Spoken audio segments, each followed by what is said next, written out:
5 things nobody tells you about the most beautiful cave on Earth. Number 5 will make you glad you're not an insect. Because that ceiling full of stars? It isn't a sky. It's a trap, and every single light is a predator that is hungry right now. Number 5. The stars aren't stars. Deep under the green hills of New Zealand's North Island sits Waitomo, a limestone cave system where the ceiling glows a soft blue-green in the pitch dark. Kill the lights, look up, and your brain files it as a night sky. Your brain is wrong. Number 4. Every light is a larva. The glow comes from Arachnocampa luminosa, a fungus gnat that spends most of its life as a soft, worm-like larva about the size of a matchstick. It isn't a worm at all. Give it a few months and it becomes a fly that can barely eat, lives a couple of days, and then dies. The glowing stage is the whole story. Number 3. The light is chemistry, not magic. It's called bioluminescence. A molecule called luciferin reacts with oxygen, driven by an enzyme, and the energy comes out as light instead of heat. It is almost perfectly efficient. A light bulb wastes most of its energy warming the room.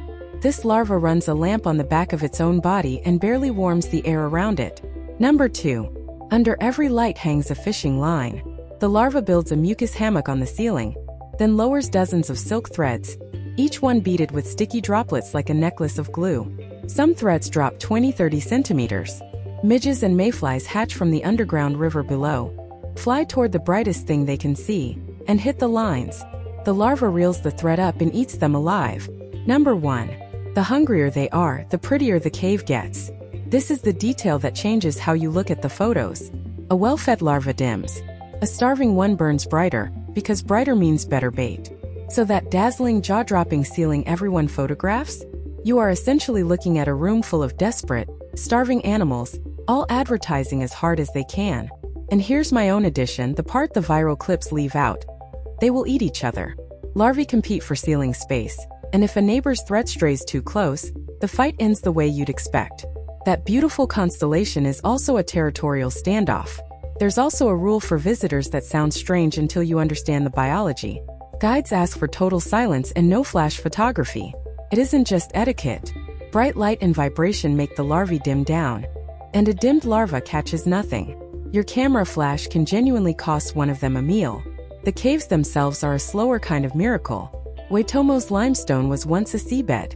Millions of years of shellfish, coral, and skeletons packed into rock, then lifted, cracked, and slowly dissolved by acidic groundwater into tunnels, chambers, and a river that still runs through the dark. A local Maori chief, Tain Tinara, and English surveyor Fred Mace explored it properly in 1887, floating in on a raft of flax stems with candles. Imagine that, you drift into total blackness, you look up and the roof is on fire with blue light. Tain Tinara's descendants still work at the caves today. Waitomo isn't alone either. New Zealand has glowworm sites at Te Anau and Waipu, and Australia has its own Arachnocampa species in Tasmania and Queensland. But the concentration at Waitomo's glowworm grotto is so dense that boats glide through in silence with the guide pulling on ropes overhead. No engine, no torch. Nature reuses this trick everywhere. Fireflies flash to find mates. Deep-sea anglerfish dangle a glowing lure in front of teeth. Some fungi glow on rotting wood. Light in the natural world is rarely decoration. It is a message, a mating call, or bait. So the next time you scroll past a photo of that starry cave ceiling, you'll see it differently. Not a sky. A ceiling of tiny hunters glowing because they're hungry, each one holding 100 invisible lines of glue, waiting for something small to mistake beauty for.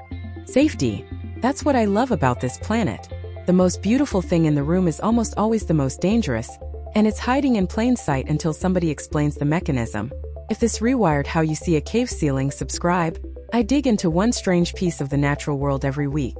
And tell me in the comments, would you actually float through that cave in total darkness, knowing what's above you? See you in the next one.